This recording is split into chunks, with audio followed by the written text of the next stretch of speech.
छोटू robot को खींचने लगा। उसने पूरी रात लगा दी। उस भारी मशीन को इंच इंच करके घसीटते हुए वह सुबह तक सिंटेक्स कंपनी के मुख्य गेट पर पहुंच गया। वह कीचड़ से सना हुआ था, उसके कपड़े फटे थे, लेकिन उसकी आंखों में एक अजीब सी आग थी। सुबह के 8 बज रहे थे। कंपनी के गार्ड्स ने देखा कि एक गंदा सा भिखारी बच्चा उनके करोड़ों के अब कचरा बन चुके रोबोट को गेट पर खड़ा करके हाँफ रहा है। गार्ड्स उसे भगाने के लिए डंडे लेकर दौड़े।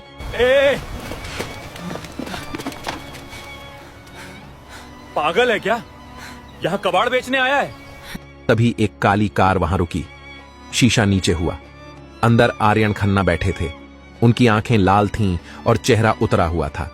छोटू ने गार्ड्स को धक्का दिया और चिल्लाया, साहब, ये कबाड़ नहीं है, ये जिंदा है।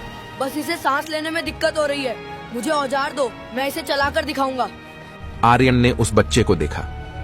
आर्यन खन्ना ने कार का दरवाजा खोला और बाहर निकले।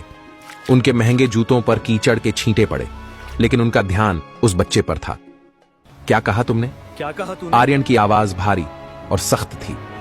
छोटू, जो ठंड से कांप रहा था, सीधा खड़ा हुआ। उसकी आंखों में डर नहीं, विश्वास था। साहब, आपके इंजीनियरों ने इसे दिमाग से बनाया है, दिल से नहीं। इसमें एक संतुलन की कमी है जो मैं ठीक कर सकता हूं। बस मुझे एक मौका और कुछ औजार चाहिए। पीछे से कंपनी के मुख्य इंजीनियर मिस्टर वर्मा और उनकी टीम भी आ गई। उन्होंने छोटू को देखा और जोर से हंस पड़े। मिस्टर खन्ना, वर्मा ने व्यंग्य से कहा, अब हम इस सड़क छाप भिखारी की बात सुनेंगे। हमने MIT और IIT से डिग्रियां ली हैं, सालों रिसर्च की है। जो मशीन हम ठीक नहीं कर पाए, वो यह अनपढ़ कचरा बीनने वाला ठीक करेगा? यह मजाक है। दूसरे इंजीनियर ने भी ताना मारा, अरे, इसे लगता होगा कि यह कोई पुराना रेडियो है जिसे ठोक पीट कर चला देगा। सिक्योरिटी, इसे बाहर फेंको। गार्ड्स आगे बढ़े, लेकिन आर्यन ने हाथ उठाकर उन्हें रोक दिया। आर्यन के पास अब खोने के लिए कुछ नहीं था। कंपनी दिवालिया होने की कगार पर थी और उस बच्चे की आंखों में वह जिद थी जो कभी आर्यन में हुआ करती थी। आर्यन ने कहा, अंदर आने दो इसे। लेकिन सर, वर्मा ने विरोध करना चाहा। मैंने कहा, इसे अंदर ले आओ और जो औजार ये मांगे इसे दे दो। वैसे भी वो मशीन अब कचरा है, ये उसे और कितना ही खराब कर लेगा। आर्यन ने फैसला सुना दिया। छोटू को उस हाईटेक लैब में ले जाया गया। चारों तरफ सफेद रोशनी, कंप्यूटर स्क्रीन और AC की ठंडक थी। छोटू वहां एक काले धब्बे जैसा लग रहा था। इंजीनियर्स ने जानबूझकर उसे परेशान करने के लिए पुराने और भारी औजार दिए। वे कोने में खड़े होकर हंस रहे थे, अपने फोन पर वीडियो बना रहे थे ताकि सोशल मीडिया पर डाल सकें।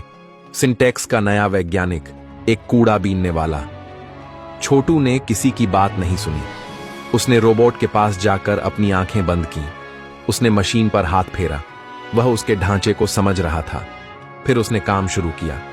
उसने सबसे पहले वो हिस्से खोले जिन्हें इंजीनियर्स ने परफेक्ट मानकर सील कर दिया था। उसने देखा कि रोबोट के जोड़ों में जो ग्रीस इस्तेमाल हुआ था वह बहुत गाढ़ा था, जो ठंड में जम रहा था। उसने उसे साफ किया और अपनी जेब से एक छोटी डिब्बी निकाली। उसमें एक खास तेल था जो उसने पुरानी गाड़ियों के कचरे से बनाया था। वर्मा चिल्लाया, ये क्या कर रहा है?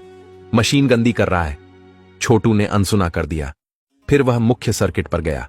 इंजीनियर्स ने लाखों कोड लिखे थे संतुलन बनाने के लिए, लेकिन छोटू ने देखा कि रोबोट का बायां पैर दाएं पैर से 2 मिलीमीटर छोटा था। एक मैन्युफैक्चरिंग गलती जिसे सॉफ्टवेयर पकड़ नहीं पाया था। उसने रोबोट के पैर के नीचे एक पुराना रबर का वॉशर फिट कर दिया जो उसने कूड़े से उठाया था। घंटे बीतते गए। सुबह से शाम हो गई। छोटू पसीने से लथपथ था। उसके हाथ तेल और ग्रीस से काले हो चुके थे।